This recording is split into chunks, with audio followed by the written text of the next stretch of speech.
The sun dipped low on the horizon, casting long shadows over the small town of Ashridge, once a thriving community nestled between rolling hills and dense forests. Ashridge now lay crippled, its wooden buildings charred, black and smoke, still curling from smoldering ruins. The fire had ravaged the town just days before, turning streets into ash-filled alleys and homes into hollow skeletons. Amelia Carter had lived in Ashridge her entire life. She remembered the town as a place filled with laughter, bustling markets, and neighbors who treated each other like family. But that memory now felt like a distant dream, one swallowed by the merciless flames that had swept through with such ferocity no one could have predicted. The fire started on a dry summer afternoon, sparked by a stray ember from a careless campfire outside the town. Fueled by strong winds and dry brush, it spread rapidly, engulfing everything in its path. People fled, carrying what they could salvage, but not everyone escaped. In the chaos, Amelia was separated from her family. Her small cottage, perched on the edge of town, was quickly surrounded by flames, cutting off her path to safety. Panic surged through her as she searched for a way out. The streets were blocked by fallen trees and burning debris. Thick smoke choked the air, making it hard to breathe or see. Amelia felt the heat pressing in on her, and with every step, the fear grew heavier. In a desperate bid, she ducked into the ruins of what had once been the town's church. The stone walls still stood, offering a fragile shield from the inferno outside. She collapsed onto the cold floor, coughing and trembling. Hours passed as the fire raged beyond the walls, turning the town into a desolate wasteland. As night fell, silence settled over the burnt-out town.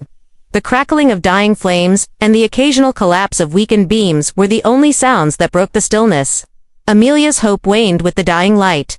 No rescue had come. No familiar voices called out. She was alone. Her body ached, her throat raw, and her spirit frayed by the weight of isolation. With no water, no food, and little shelter from the elements, Amelia faced the harsh reality that she might not survive the night. Yet deep within, a flicker of determination refused to be extinguished. She thought of her parents, her younger brother, and the life she had known. The memories of laughter and warmth were her only comfort as she prepared herself to face whatever came next. Alone in the ashes of Ashridge, Amelia was left to die. The first light of dawn crept hesitantly through the shattered stained glass window of the ruined church, casting fractured beams of color onto the ashes beneath.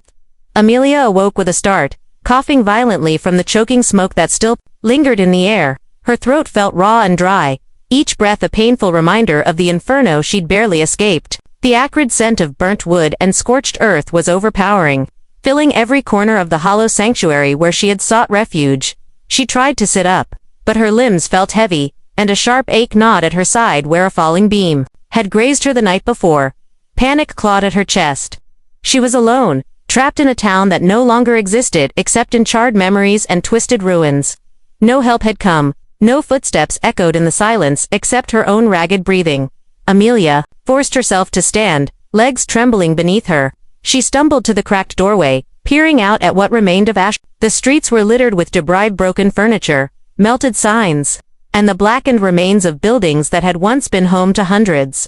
The sun's morning light illuminated the devastation with an almost cruel clarity. Her heart sank. There was no one in sight, no sign of rescue or even another soul. The wind whispered through the skeletal trees, carrying with it the faintest hint of smoke from distant fires yet to be fully extinguished. Time was running out. She couldn't stay here. Amelia's first priority was water. She remembered the small well near the town square, but getting there meant crossing open ground exposed to collapsing ruins.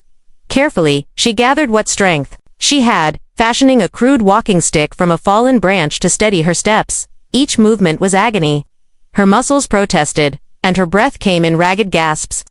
The heat of the previous day's fire still radiated from the blackened earth beneath her feet, but thirst gnawed at her relentlessly, sharper than any physical pain. Reaching the well, she peered down into the dark abyss. To her relief, the water was still clear and cool.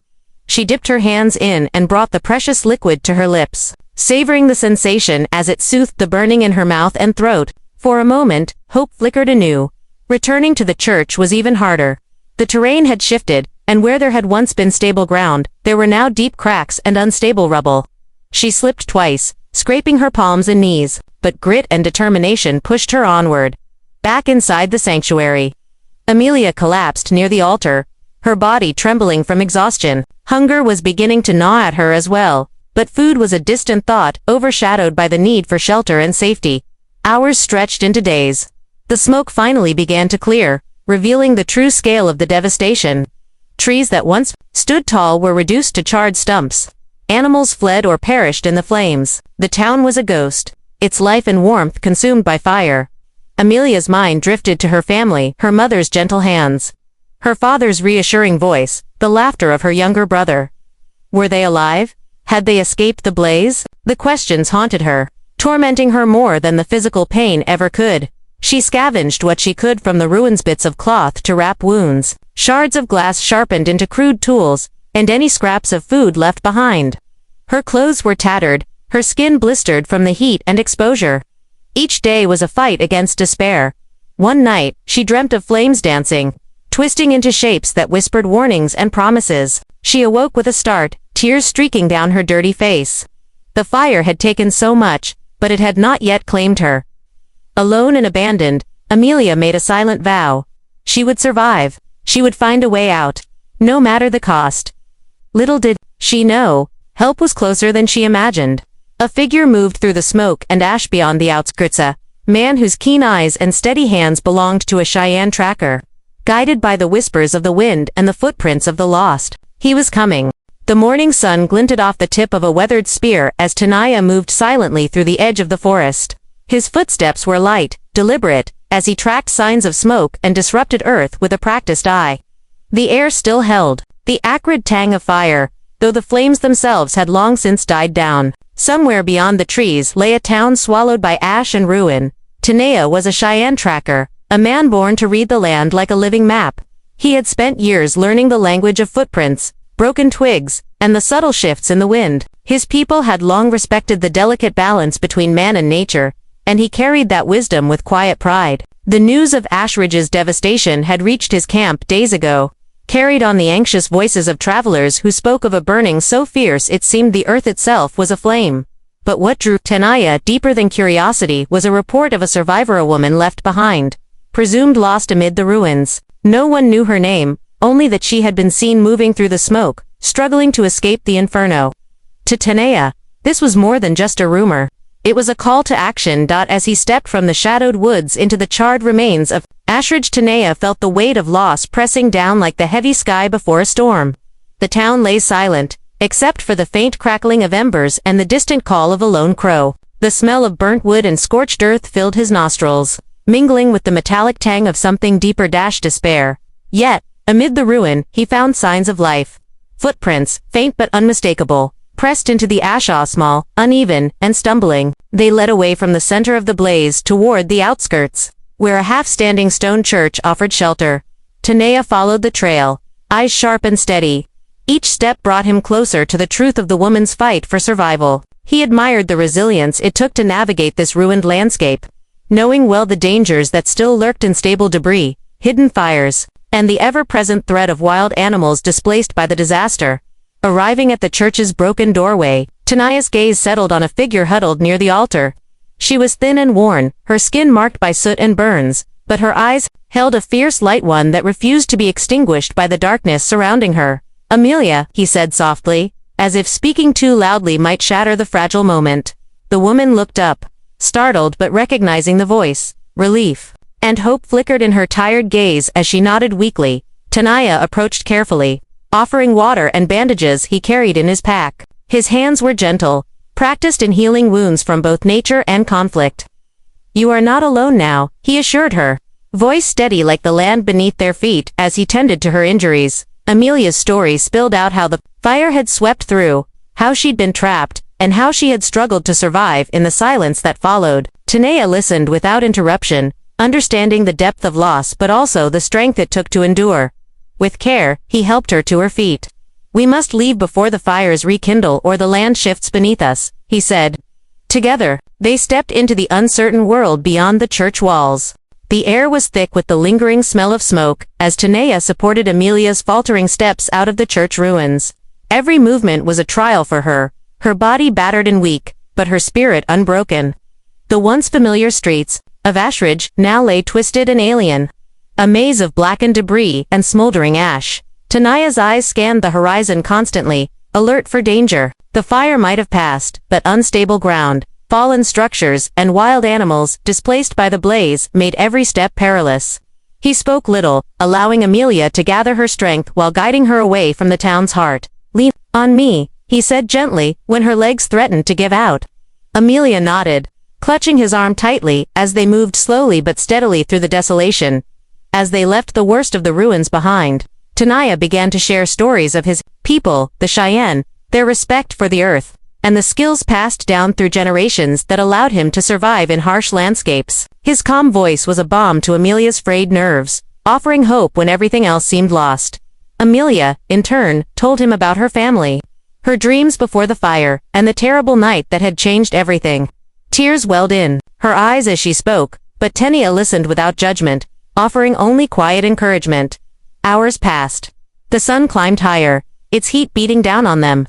Amelia's strength waned again, and she stumbled into a shallow depression surrounded by scorched earth. Tanaya quickly knelt beside her, tearing cloth from his pack to dress a wound on her ankle. "We need to find water soon," he said, looking toward a distant line of trees where he hoped a creek still ran. Together, they pushed forward. The landscape slowly changed. The burnt trees gave way to patches of green where the fire had spared the earth, birds sang tentatively, and the sound of running water grew clearer. When they finally reached the creek, Amelia dropped to her knees, drinking deeply from the cold stream. Tanaya gathered water in a small skin pouch, careful to keep it clean. They rested there, sharing what little food Tanaya had brought. Nightfall found them huddled beneath a thick canopy of leaves, a fragile shelter from the cool breeze. The stars blinked above, indifferent to the turmoil below. Tanaya kept watch, his senses alert even in the dark. He knew the land intimately and trusted its rhythms. But he also knew that survival required vigilance. Amelia's breathing slowed, as exhaustion overtook her. For the first time in days, she allowed herself to rest, comforted by the presence of the man who had walked out of the smoke to save her. The forest around them was alive with the quiet hum of evening, the rustle of leaves, the distant call of an owl, and the soft babbling of the creek that wound through the underbrush. Tanaya moved with practiced ease, his footsteps light and sure, a sharp contrast to Amelia's slow, careful pace beside him. Each step was a struggle for her, but with the tracker's steady presence, she found the courage to keep going. For days, they traveled together, leaving behind the charred ruins of Ashridge and the haunting memories they carried. The land grew greener, the air fresher, and with every mile, Amelia felt the tight grip of despair loosen. Tanaya had told her stories around their small campfires, tales of the Cheyenne's history, the sacred connection to the earth, and lessons in survival, passed down through generations. His words were filled with reverence and respect, teaching her not just how to navigate the wilderness, but how to find peace within it. Amelia shared fragments of her life, her dreams deferred by disaster, and the pain of losing her family too. The flames. In her voice was a raw vulnerability that Tanaya met with quiet understanding. There was no need for grand words. The silence between them spoke volumes. One afternoon, as they rested beneath a towering pine, Amelia asked softly, "How did you know I was still alive?" Tanaya looked out over the rolling hills, eyes thoughtful. "The land speaks," he said simply. "It holds the stories of those who walk upon it. When the fire passed, I felt a presence faint, but persistent. I followed that thread, hoping to find you." The weight of his words settled over her like a warm blanket. For so long, she had believed she was forgotten, left to fade away. But here was proof that someone cared, that she mattered. Their journey was not without hardship. The terrain was often treacherous, swollen rivers to cross, rocky inclines, and unpredictable weather. Amelia's injuries sometimes slowed their progress, but Tanaya's knowledge kept them safe. He taught her how to read the signs of the forest, how to find edible plants, and how to move quietly to avoid danger. One evening, as twilight bathed the sky in shades of pink and orange, they spotted smoke on the horizon, the promise of civilization, or perhaps rescue. The sight sparked a surge of hope in Amelia's heart. She grasped Tenia's hand, a silent thank you for bringing her this far. But even as hope blossomed, a shadow lingered. The fire had taken everything from her home, family, and certainty. The future was unknown, and fear of what awaited beyond the forest gnawed at her. Tanaya sensed her hesitation and squeezed her hand gently. "You are stronger than you know," he said. "The fire may have burned your past, but it cannot destroy the life still within you. With renewed determination, they pressed on toward the rising smoke. The path ahead uncertain but filled with possibility. The small cabin nestled at the edge of a quiet valley felt like a sanctuary after the endless wilderness. It was humble weathered wood walls, a crackling fireplace, and a bed softened with blankets, but to Amelia, it was a palace compared to the desolation she had left behind. Tanea had led her here, to a place where she could rest and heal. The tracker had connections among his people and the nearby settlements. Help was not far, and safety was no longer a fragile hope but a tangible reality. For the first time since the fire, Amelia allowed herself to breathe without the constant ache of pain and fear. The wounds on her skin were slowly closing, and the bruises faded with each passing day. Her appetite returned, and with it, a sense of normalcy she thought lost forever. But the healing was not only physical. Night after night, by the glow of the fire, Amelia and Tanea shared their stories. Words flowed easier now, as if the silence between them had built a bridge strong enough to carry truths both fragile and fierce. Amelia spoke of her childhood days spent playing in the fields, the warmth of her mother's embrace, the steady guidance of her father. She described her dreams, now shattered, and the haunting question of whether she would ever find peace again. Tanea listened without interruption, his eyes reflecting understanding and respect. When his turn came, he spoke of the Cheyenne, history marked by resilience, displacement, and a sacred bond with the earth. He told her of the lessons his ancestors passed down, how to find strength in hardship and hope in the quietest moments. One evening, as the wind whispered outside, Amelia asked, "How do you keep going when everything feels lost?" Tanea's gaze was steady, because the land does not forget. It holds all that has passed and all that will be. We walk forward, honoring what came before and trusting what will come after. His words settled in her heart, like seeds waiting to grow. Days turned into weeks. Amelia's spirit, once fragile and flickering, began to burn steadily. With Tanea's guidance, she learned not only to survive but to live again. They hunted, gathered, and tended to the earth together, their partnership a quiet testament to human endurance. Though the scars of the past remained, they no longer defined her. In the safety of this valley, surrounded by growing life and steady friendship, Amelia discovered a new kind of strength, one born from pain but tempered by hope. The valley stretched before them like a promise, a landscape reborn from ashes, alive with vibrant greens and the soft hum of returning wildlife. Spring had come in earnest, painting the world in fresh colors and new life. For Amelia, each bloom was a reminder that even after devastation, growth was possible. She stood beside Tanea, the man who had walked out of smoke and ruin to save her, now her companion and guide in this new chapter. Together, they surveyed the land where they had chosen to rebuild, not just a shelter, but a home. It had been months since Amelia had last felt the sting of loneliness. The memories of Ashridge still lingered, flickering shadows on the edge of her mind, but no longer held her captive. Here, with Tanea's steady presence, she found strength to face the future. Their days were filled with work and quiet moments, planting seeds in the fertile soil, mending fences, and learning the rhythms of the earth. Tanea taught her how to track game, read the weather, and honor the cycles of nature as his ancestors had done. Amelia shared stories of her past, and together they envisioned a life built on respect, resilience, and hope. One evening, as the sun dipped low, casting golden light over the valley, Tanea took her hand. "You have come far," he said softly, "not just in distance, but in spirit." Amelia smiled, feeling the truth of his words. "And you," she replied, "have shown me that even from the darkest ashes, we can rise." Plans began to take shape, a small community, perhaps, where others displaced by the fire could find refuge, a place where stories like theirs could grow into something lasting.